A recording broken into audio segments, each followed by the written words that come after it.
55절에서 58절까지 말씀입니다. 같이 읽어보겠습니다. 사망아 너의 승리가 어디 있느냐? 사망아 내가 쏘는 것이 어디 있느냐? 사망이 쏘는 것은 죄요 죄의 권능은 율법이라. 우리 주 예수 그리스도로 말미암아 우리에게 승리를 주시는 하나님께 감사하노니 그러므로 내 사랑하는 형제들아 견실하며 흔들리지 말고 항상 주의 일에 더욱 힘쓰는 자들이 되라. 이는 너희 수고가 주 안에서 헛되지 않은 줄 알미라. 아멘. 고린도전서 15장을 부활장이라고 그럽니다. 58절까지 있습니다. 굉장히 긴데요. 언젠가는 이 부활장을 가지고 설교를 한번 하고 싶었는데 내용이 워낙 방대해서 항상 이렇게 미루고 있었습니다. 오늘 좀 공부하는 마음으로 여러분들이 성경 구절 많이 띄울 테니까 꼭 저와 함께 같이 큰 소리로 따라 읽으면서 공부하는 마음으로 이 부활장을 여러분들이 제 설교에 귀를 기울여 주시면 좋겠습니다. 여러분, 죽음이라는 게 얼마나 무섭습니까? 이 세상에 죽음을 이긴 사람은 아무도 없습니다. 그 무섭게 굴던 군왕들이 죽음 앞에는 다 굴복하고 세상을 떠났습니다. 대단한 재력가들도 이 세상을 떠났습니다. 하여간 이 세상에서 죽음을 이긴 사람은 단 한 사람도 없었습니다. 우리 예수님의 십자가 죽으심은 어땠습니까? 세상에 처참하기 그지없는 죽음이었습니다. 예수님처럼 그렇게 처참하게 죽는 사람들은 잘 없습니다. 그 당시에 십자가형을 받은 사람들은 예수님처럼 죽었습니다만은 온몸이 그냥 채찍에 전날 저녁에 밤에 채찍에 많이 맞았기 때문에 온몸이 다 그냥 피투성이인 상태죠. 그런 상태에서 십자가에 달려서 완전히 고통 중에 죽었으니 죽어가는 그 모습을 보고 누구가 부활을 생각했겠습니까? 그런데 놀랍게도 예수님은 십자가 지시기 전에 똑같은 말씀을 저 갈릴리 위쪽에 가이사랴 빌립보에서부터 거기에서 한번 갈릴리에 내려와서 한번 사마리아를 통과하면서 한번 여리고성에서 한번 그 다음에 예루살렘에 들어가서 또 한 번, 또 예루살렘 안에서도 한 번. 거의 동일한 말씀인데요. 이제 내가 예루살렘에 올라가게 되면 대제사장과 장로들과 서기관들에게 이제 서기관들이 죽이기로 결의하고 나를 빌라도한테 넘겨줄 거고 죽게 되지만 십자가에 죽게 되지만 3일 만에 다시 살아나리라. 그렇게 주님이 계속 예언해 오셨어요. 그런 예언을 제자들 들었죠. 제자들이 그런 예언을 들었지만 자기네가 지금까지 한 번도 경험하지 않은 일이고 또 죽는 그 예수님의 모습을 볼 때 그렇게 참혹하게 죽은 예수가 살아난다? 이건 상상조차 못하는 거죠. 그렇지만은 주님께서는 말씀하신 대로 3일 만에 다시 살아나셨습니다.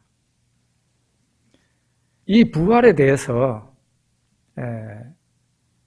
사도 바울이 이렇게 58절이나 되는 굉장히 긴 이 내용을 언급하면서 왜 이 부활의 말을 시작하게 됐는가? 그것은 고린도 교회 안에서 어떤 사람들이 부활은 지나갔다, 부활은 없다 이렇게 주장하는 사람들이 있었기 때문에 사도 바울이 이제 거기에 대해서 대답을 한 거예요. 교회가 부활이 없다고 하면 되겠습니까? 신자가 부활을 믿지 못해서 되겠습니까? 꼭 믿어야 되죠. 그래서 오늘 이 본문의 말씀을 우리가 많이 읽을 텐데요. 이 말씀을 여러분들이 귀담아 들으면 여러분도 그렇고 저도 그렇고 예수 그리스도의 부활을 이전보다는 더 확실하게 믿을 수 있게 될 것입니다. 우리 먼저 3절 4절 한번 읽어보죠. 3절 4절입니다. 같이 읽어보겠습니다. 내가 받은 것을 먼저 너희에게 전하였노니 이는 성경대로 그리스도께서 우리 죄를 위하여 죽으시고 장사 지낸 바 되셨다가 성경대로 사흘 만에 다시 살아나사. 사도 바울이 예수 부활에 대해서 뭐라고 말을 합니까? 성경대로 일어난 일이라고 그랬어요. 여기에서 성경대로라는 말은 신약 성경이 아니라 구약 성경입니다. 구약 성경에 기록되어 있는 대로 예수님이 우리 죄를 위해서 죽으셨고 또 성경대로 예수님이 부활하신 거다, 다시 살아나신 거다 하고 그렇게 말을 합니다. 그리고 우리가 이제 성경 구절 읽는 걸 이제 지나가겠지만은 부활에 대한 목격자도 참 많이 있다. 예수님의 12제자, 막달라 마리아, 그리고 마지막에는 500의 형제들이 한꺼번에 예수님 승천하는 부활하신 몸을 보고 제일 마지막에 본 사람은 만삭되지 못하여 난자 같은 내게도 보이셨느니라. 우리 예수님이 사도 바울에게 부활하신 예수님의 몸을 보이셨다. 이 다메섹으로 가는 그 도상에서 부활하신 예수님을 만난 그거를 사도 바울이 얘기를 하고 있는 겁니다. 이렇게 부활은 성경대로 일어난 일이고 예수 부활은 성경대로 일어난 일이고 부활을 직접 목격한 사람도 많은데 어떻게 너희 중에 부활이 없다고 하는 사람이 있냐? 12절에서 13절 한번 읽어봅시다.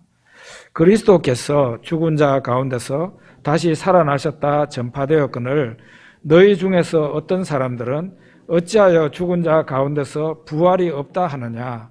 만일 죽은 자의 부활이 없으면 그리스도도 다시 살아나지 못하셨으리라.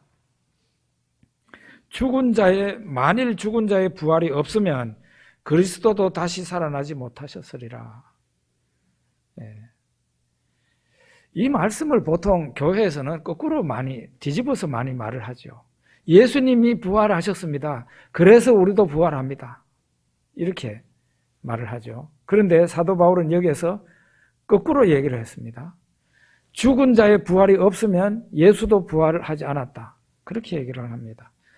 거꾸로 하나, 바로 하나, 다 맞는 말이에요. 예수님이 부활하셨기 때문에 우리 모두가 다 부활합니다.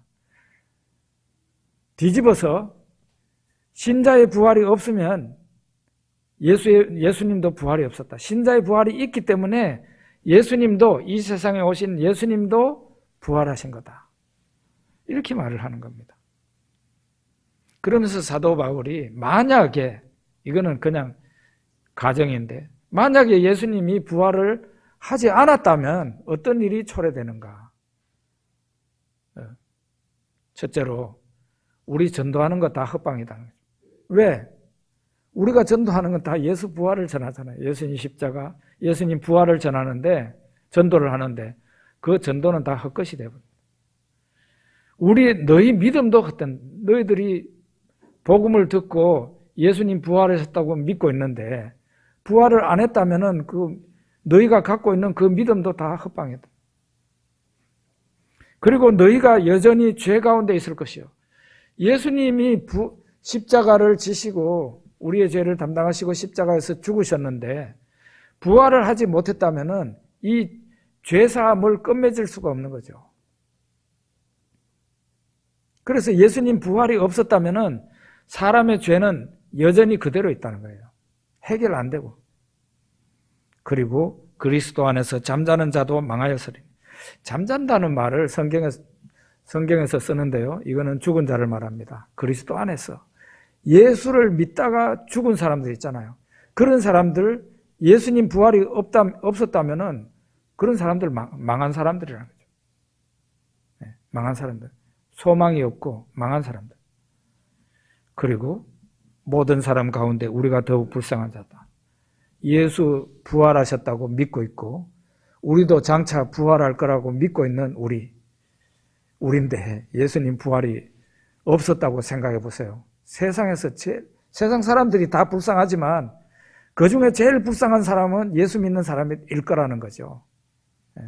그러나 예수 믿는 사람이 불쌍할 리가 없습니다. 예수님 부활하셨기 때문에요. 여러분들은 어떻습니까? 제 개인적으로는 신앙생활을 시작할 때 창세기가 믿기 어려웠어요. 창세기 1장 1절부터 턱 걸려가지고 그거부터 먼저 안 믿어지니까 성경을 믿기는 믿어야 되는데 정말 어렵더라고요. 성경을 읽기가 어렵죠. 태초에 하나님이 천지를 창조하시니라.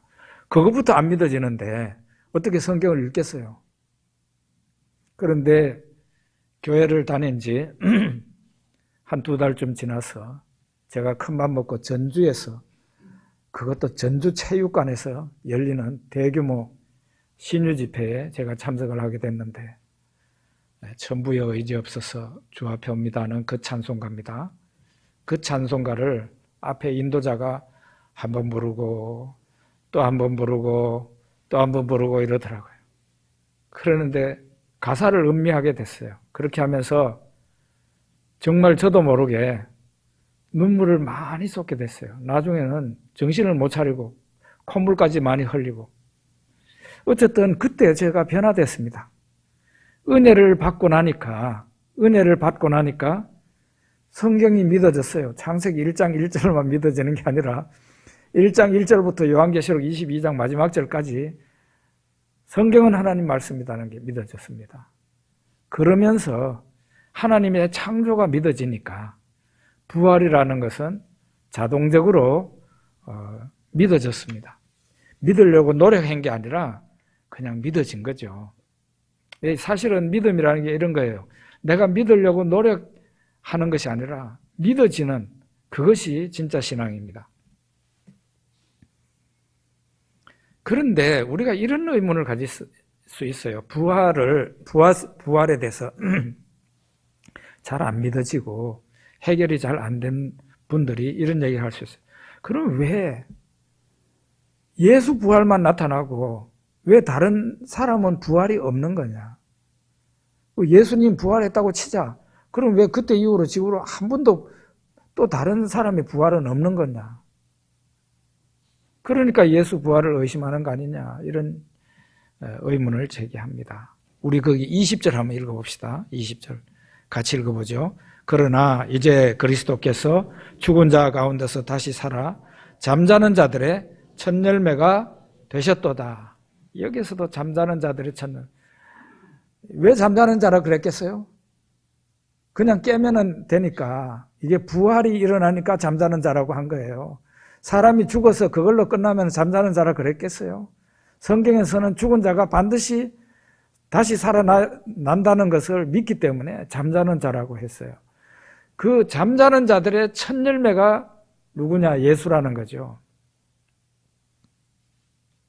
사도 바울은 곡식 혹은 과일나무의 첫 열매로 부활을 설명합니다.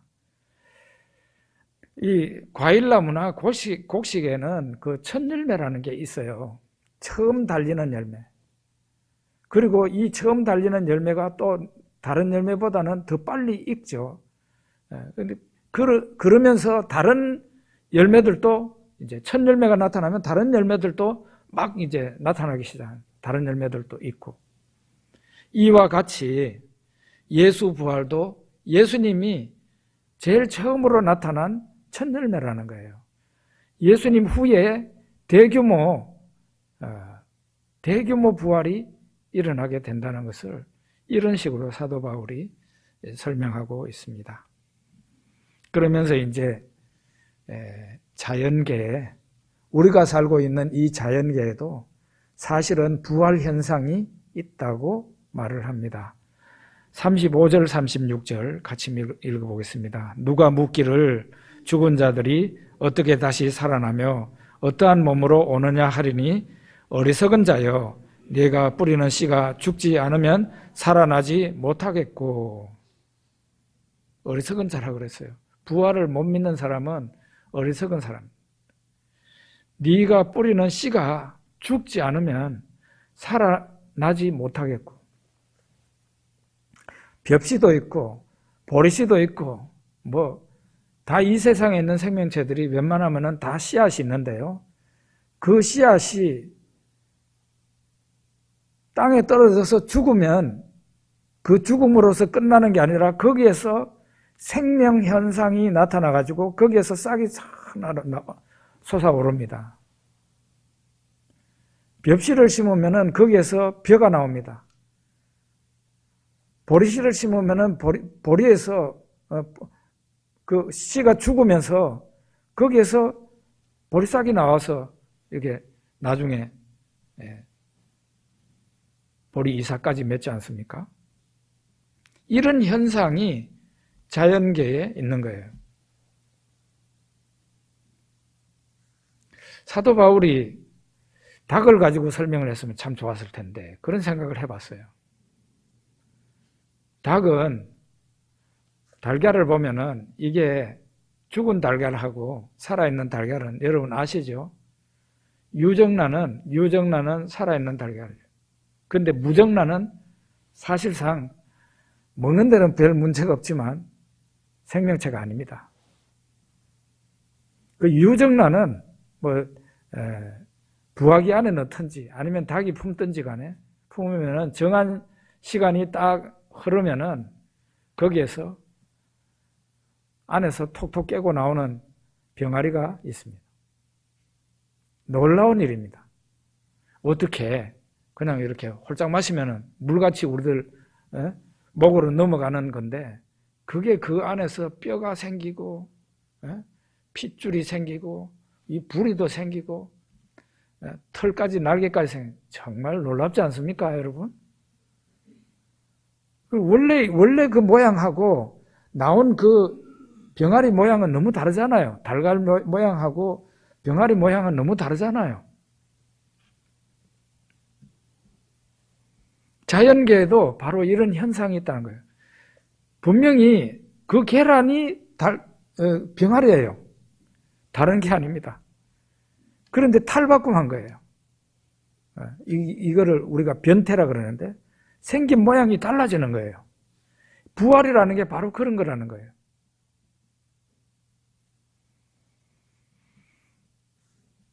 우리 37절, 38절도 한번 읽어봅시다. 또 내가 뿌리는 것은 장래의 형체를 뿌리는 것이 아니요 다만 밀이나 다른 것의 알갱이 뿐이로되 하나님이 그 뜻대로 그에게 형체를 주시되 각 종자에게 그 형체를 주시느니라. 씨가 땅에 떨어져서 죽으면서 거기에서 올라오는 생명체가 있는데 그 씨하고는 다른 모양이라는 거예요. 씨가 이렇게 땅에 떨어져서 죽고 올라오는 게 또 씨가 아니고 씨가 땅에 떨어져서 죽으면은 거기에서 올라오는 게 영 다른 모습으로 올라온다 이거 말이에요. 밀을 땅에 뿌렸습니다. 땅에 뿌려서 밀이 죽어요. 그 밀알이 죽어요. 그러면서 거기에서 올라오는 거는 밀씨가 올라오는 게 아니라 정상적인 밀 형태가 올라오는 거죠. 거기서 싹이 나고 나중에 가면은 이삭까지 열리게 되죠. 다시 씨앗인데 씨앗이 죽어서 올라오는 거는 새싹이죠. 이게 전혀 모양이 다르다는 거예요. 사람의 부활도 바로 이와 같은 거라는 겁니다. 지금 현재 우리의 몸과 부활한 우리의 몸이 똑같을 거라고 생각하는 것은 완전히 성경에 의하면 틀린 말이에요. 우리 몸과 다른 몸이에요. 39절에서 42절 우리 좀 긴데 같이 읽어봅시다. 육체는 다 같은 육체가 아니니 하나는 사람의 육체요 하나는 짐승의 육체요 하나는 새의 육체요 하나는 물고기의 육체라. 하늘에 속한 형체가 있고 땅에 속한 형체도 있으나 하늘에 속한 것의 영광이 따로 있고 땅에 속한 것의 영광이 따로 있으니 해의 영광이 다르고 달의 영광이 다르며 별의 영광도 다른데 별과 별의 영광이 다르도다. 죽은 자의 부활도 그와 같으니 썩을 것으로 심고 썩지 아니할 것으로 다시 살며. 예. 하나님의 피조물들을 보면은 어디에 사느냐에 따라서 그 짐승들이 그 사는 곳에 적합하게 지어져 있다는 거예요. 사람들이 비행기를 타고 하늘에 올라가면은 귀가 멍멍해지죠. 왜 그런지 아십니까? 사람들은 땅에서 살도록 돼 있으니까 그런 거예요. 원래 사람은 공중에 이렇게 떠가지고 살 수 있는 존재가 아닙니다. 하나님이 그렇게 안 지으셨어요. 근데 기술이 발달해가지고 비행기라는 걸 만들어가지고 그거에 올라타가지고 올라가니까 원래 사람이 거기에 적응되어 있는 게 아니고 땅에 적응되어 있는데 그러니까 귀가 멍멍해지고 이러잖아요. 새들을 보십시오. 이야, 그 정말 새들 그 적은 모이를 주워 먹고 얼마나 그 공중에 잘 날아다닙니까? 우리나라에 오는 철새들 가운데 수천 킬로를 날아가지고 우리나라에 와서 겨울을 지내고 돌아가는 그런 철새도 있습니다. 새는 날개라는 게 있습니다. 우리는 날개가 없잖아요. 그리고 그 안에 흡한지 뭔지 안에 또 공기 주머니가 있어요. 그래서 가벼워지도록 돼 있어요.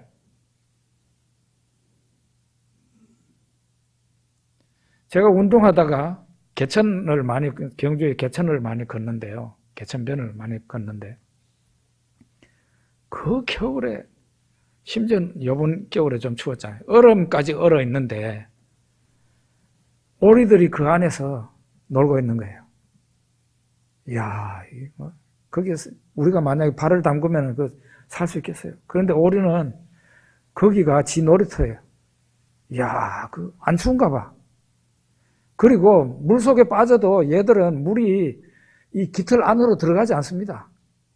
하나님이 놀랍게 지어 놓으신 거예요. 걔는 고기에서 잘 살도록 만들어 놓으신 거예요. 물고기를 봅시다. 물고기는 물 안에서 호흡을 합니다. 아가미를 통해서. 사람은 물 속에 들어가면 장비 없으면 숨을 못 쉬어서 죽습니다. 근데 물고기는 물 속에서 편안하게 숨 쉬면서 잘 살아가고 있습니다. 그런데 걔들을 오히려 끄집어내서 땅바닥에 올려놓으면 죽죠. 왜 이런 얘기를 하는가 하면은 지금 여러분과 저의 이 몸은 여기 지금 현재 이 세상에서 살기 적당하게 하나님께서 지어 놓으셨다는 겁니다. 그런데 장차 이 세상이 끝나고 새하늘과 새 땅이 오게 될 때 여러분과 저는 구원받은 사람은 새하늘과 새 땅에 들어가게 되잖아요. 거기에 이 몸이 적응이 되느냐? 안 된다는 거죠. 거기는 하늘에 속한 곳이래요. 설명으로 쉽지는 않지만 영적인 세계예요. 그 영적인 세계에서 우리가 살려면은 이 몸이 바뀌어져요. 천사하고 우리는 좀 다른데 천사는 몸이 없습니다. 영만 있습니다. 그런데 사람은 영과 몸이 결합되어 있어요. 그래 이 몸이 신령한 몸으로 바뀌어지게 된다는 것이죠. 그래서 지금 현재 몸과 부활할 때의 몸은 완전히 다르게 된다는 겁니다. 사는 곳이 달라지니 우리의 몸조차도 하나님께서 새로 지으셔서 새로운 몸이 된다는 거죠. 49절에서 50절 한번 읽어봅시다. 49절에서 50절.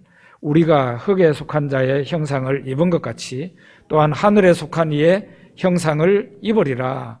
형제들아 내가 이것을 말하노니 혈과 육은 하나님 나라를 이어받을 수 없고 또한 썩는 것은 썩지 아니하는 것을 유업으로 받지 못하느니라. 네. 혈과 육은 하나님 나라를 이어받을 수 없고 혈과 육이 뭔가 하면 사람의 이 몸이에요. 사람의 지금 현재 이 몸 그리고 이 세상에 속한 것이에요. 이거는 하나님 나라를 받을 수가 없대요. 썩는 것이요. 이거는 우리 썩는 육체예요. 썩는 것은 썩지 아니할 것을 유업으로 받지 못한대요. 이게 합해지지 않는 거죠. 그래서 우리가 지금 현재는 흙에 속한 이게 흙으로 만들어졌잖아요. 흙에 속한 육체를 가지고 있지만, 형상을 가지고 있지만 장차 하늘에 속한 이의 형상을 입으리라. 하늘에 속한 이, 예수 그리스도의 부활하신 그 부활체입니다. 그 형상을 우리가 입게 된다는 거죠. 예수님 부활하신 몸이 어땠어요? 신령한 몸이었어요. 영적인 몸이었어요. 분명히 몸은 몸이에요.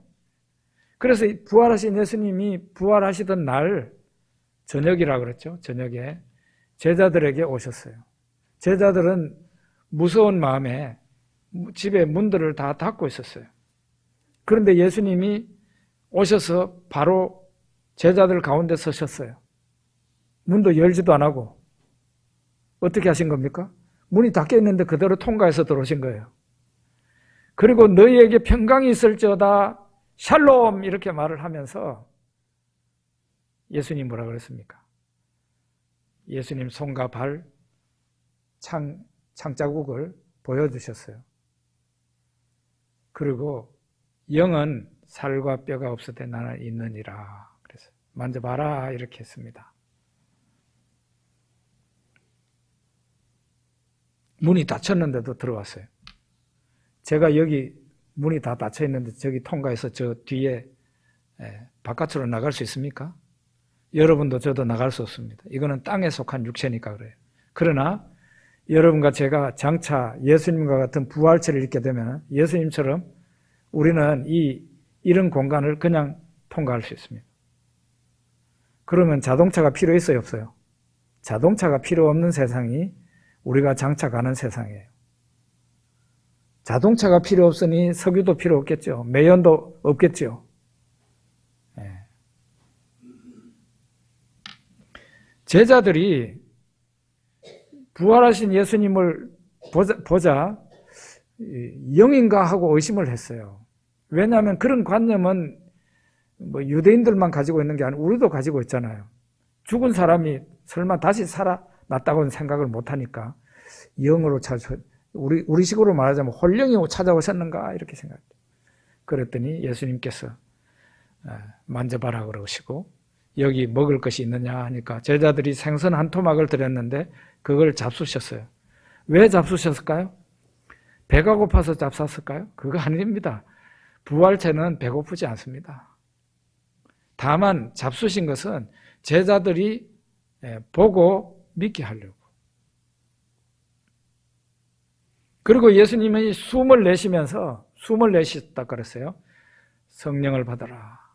내가 아버지께서 나를 보내신 것 같이 나도 너희를 보냈노라 하고 성령을 받아라 그랬어요.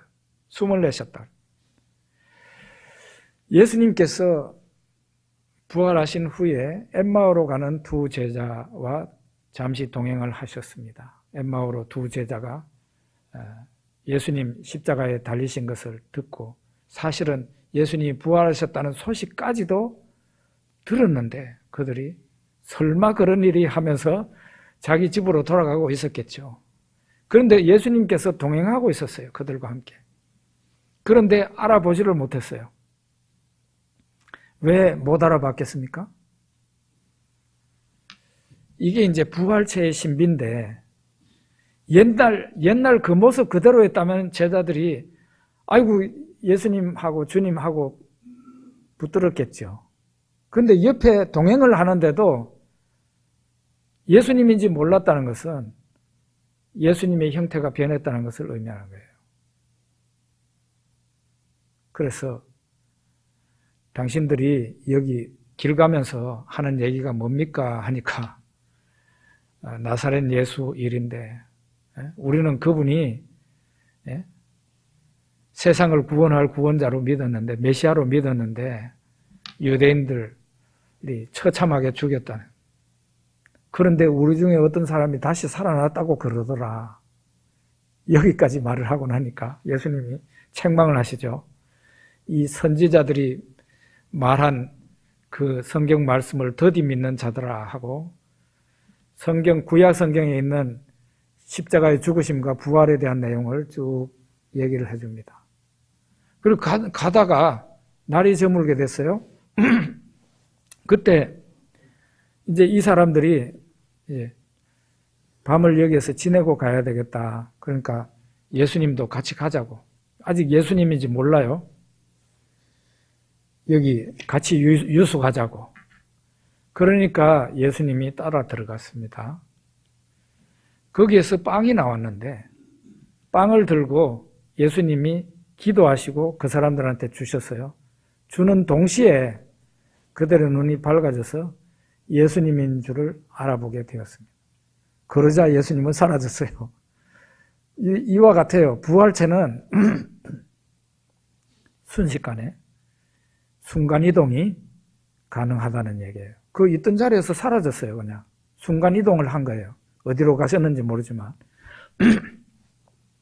우리도 부활하게 되면은 이런 신령한 몸으로 바뀌어지는, 지금 현재 이 몸이 아닙니다. 이 몸은 죽을 몸이에요. 상처 입으면 피나고 여기에 또 병들리기도 하고 나중엔 죽게 되는 그런 몸이잖아요. 흙으로 만들어진 몸이고 장차 하나님이 지어주시는 그 부활체는 흙으로 지은 게 아니라 하늘의 몸이라 그랬어요. 하늘. 재료가 뭔지 모르겠어요. 어느 부부의 이야기인데요. 이 부부가 서울에서 30년간 학원을 했답니다. 학원이 얼마나 스트레스가 많은지 주말이 되면은 부부가 산에 올라갔다고 그럽니다. 산에 올라가가지고 스트레스를 좀 풀고 그러고 내려와가지고 또 일주일 동안 또 일하고 그랬다 그래요. 그러다가 이제 시골로 이주하고 싶은 마음이 생긴 거죠. 그래서 시골을 이렇게 다니다가 시골 황무지에 있는 험한 농가 하나를 보게 됐습니다. 그 농가를 샀어요. 농가를 처음 봤을 때는 그 집이 얼마나 낡았는지, 그리고 곰팡이에다가 냄새에다가 무슨 냄새 나는 물건을 막 잔뜩 쌓아놨더래요. 황무지 안에. 그래도 그 부부가 그 험한 농가주택을 사서 폐가를 사가지고 이제 이주를 한 거죠. 그렇게 해가지고 집을 하나하나 고치면서 리모델링 하기 시작했어요. 제가 그 사람이 지은 그 사진을 봤거든요. 리모델링 한 집을 봤어요. 어마어마하더라고요. 원래 지었는, 원래 있는 그 농가, 그거는 이제 조그만한 거고, 그 옆에 달아내는 공간 집들이 굉장히 대단하고, 그 다음에 앞에 정원이 뭐 연못도 있고 엄청나더라고요. 그거 싫어해요, 싫어. 지금 현재 우리의 몸은 말하자면 비교하자면 어떤 몸이냐. 썩고 냄새나고 폐가가 되어서 황무지에 방치되어 있는 그런 주택과 똑같은 거죠. 지금 현재 우리 몸이 그런 몸이에요. 그러나 장차 부활할 때 우리의 변형된 부활체는 리모델링한 정말 아름다운 어마어마한 그 대주택으로 변신된 그것과 같은 거죠. 장차 여러분과 저의 몸이 그렇게 된다는 거예요. 예수님은 천사들과 같이 된다 그랬어요. 그때는 예쁜 사람, 안 예쁜 사람 이런 게 없어요. 전부 다 예쁜 사람이에요. 저의 다리도 온전히 회복되겠죠. 제가 원래 달리기를 굉장히 잘하던 사람이었는데 암으로 수술하고 난 뒤에 달리기를 전혀 못하는 사람이 되었습니다. 그런데 이제 부활체를 입으면 달리기도 잘하겠죠. 달리는 게 필요 없을지도 모르죠. 순간이동을 하는데.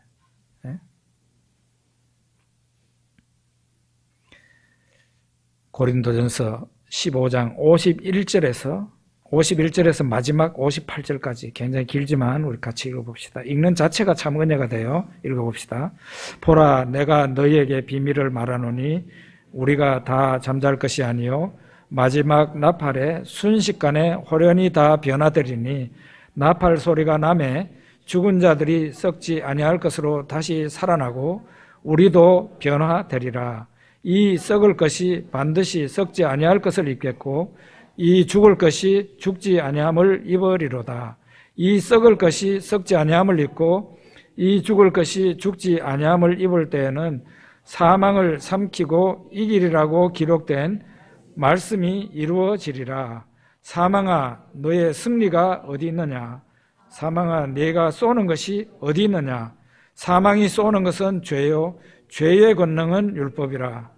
우리 주 예수 그리스도로 말미암아 우리에게 승리를 주시는 하나님께 감사하노니 그러므로 내 사랑하는 형제들아 견실하며 흔들리지 말고 항상 주의 일에 더욱 힘쓰는 자들이 되라. 이는 너희 수고가 주 안에서 헛되지 않은 줄 알미라. 아멘. 부활의 때는 호련히 갑자기 오게 된다 그랬어요. 오게 되면은 이 세상에 그때까지 살아있던 사람은 그냥 죽음을 보지 않고 바로 이 육체에서 부활체로 넘어갑니다. 변형이 됩니다. 그리고 죽은 사람들도 다시 부활이 되는 거죠. 썩을 것이 썩지 않는, 영원하지 못하던 때가 되면 죽어야 되는 우리의 몸이 영원한 육체가 되는 거예요. 썩지 않는 이란 이 말은 죽지 않는 이라는 말하고 똑같은 말. 죽지 않는 육체, 영원한 육체로 바뀌어지. 분명히 육체입니다. 제가 영을 얘기하는 게 아닙니다. 우리 몸이 그렇게 바뀐다는 거예요. 그때가 되면 어떻게 되느냐? 사망아 너의 승리가 어디 있느냐? 사망아 네가 쏘는 것이 어디 있느냐? 여러분 이 세상에 사망을 이긴 사람 봤어요? 죽음을 이긴 사람 있습니까? 죽음을 이긴 사람은 아무도 없습니다. 무시무시한 저 옛날에 군왕들도 죽음 앞에서는 다 굴복하고 죽어갔습니다. 죽음이 진짜 이 세상의 진정한 왕이라고 볼 수도 있어요. 아무도 죽음을 이길 수가 없었어요. 그런데 장차 천사장의 나팔로 이 세상에 갑자기 호련히 부활이 임하게 되는데 그때가 예수님 재림하실 때입니다. 부활이 임하게 될 때 여러분과 제가 부활하게 될 때 어떤 현상이 더 이상은 여러분과 저는 사망의 지배를 받지 않는다는 거예요. 사망이 끝나버린 거예요. 그런데 사망이 사실상 언제 끝났어요? 이미 예수님 부활 때 그때 끝났어요. 그런데 예수님 부활의 그것이 아직 우리들에게는 남아있는 거죠. 사망아 네가 쏘는 것이 어디 있느냐? 사망이 쏘는 것은 죄요. 죄의 권능은 율법이라. 왜 사망이 오게 됐어요? 죄 때문에 오게 됐죠? 여러분 죄를 또 누구가 이겨요? 정말 우리가 때로는 물론 좋아서 짓는 죄도 있지만은 이제 예수 믿는 우리는 죄가 너무 싫은데도 죄를 짓는 경우도 있습니다. 그리고 죄를 짓고 난 후에도 굉장히 우리는 괴롭습니다. 내가 하지 말아야 될 말을 하고 하지 말아야 될 행동을 했기 때문에 자책하는 마음이 있는 거죠. 그러나 우리는 어떤 의미에서 죄를 100% 이길 수가 없는 거예요. 언제까지? 우리 몸에 부활이 올 때까지. 그런데 부활이 오게 됩니다. 그래 되면은 사망도 끝나고 우리를 그렇게 괴롭히던 죄도 끝나는 거예요. 죄는 이미 예수 그리스도의 십자가 위에서 예수님이 죽으실 때 이미 죄의 권세는 박살난 거예요. 그런데 시료가 되기를 우리 몸이 부활할 때 그때 이제 끝장에 나가는 거죠.